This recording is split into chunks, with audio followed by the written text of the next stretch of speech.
עכשיו אני אדגים את תרגיל שהוא תרגיל יציבה, שנקרא בייבי בריקשסנה מעולם היוגה השיקומית. תרגיל שמאוד מאוד עוזר אחרי פציעות של קרסול או ברך, לחזק את השרירים המייצבים. תרגיל שאפשר לעשות אותו בהמלצה שלי, לפחות אני הייתי עושה אותו תוך כדי עמידה בתור, או לא משנה מה.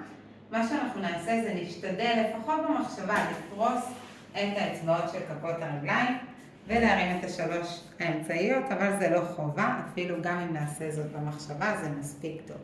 במקום הזה אני מעבירה משקל אל הרגל העומדת, ואני מניחה עקב על שוק ואת הבעונות שלי על כף הרגל, כשהרגל שלי פונה קדימה, לא הצידה.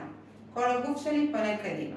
במקום הזה אני אשים ידיים במרכז, ופה אנחנו, בעצם מה שחשוב זה שהברך הזו כפופה, והברך השנייה לא נעולה. מי שיש גמישות יתר מומלץ לעשות כיפוף קל במפרק הברך כדי לא לנעול את הרגל. נשים ידיים במרכז, ופה אנחנו יכולים להתחיל לאתגר את היציבה. בין אם זה לעצום עיניים ולהישאר יציבים, ובין אם זה להזיז את הראש מצד לצד ולשמור על יציבות.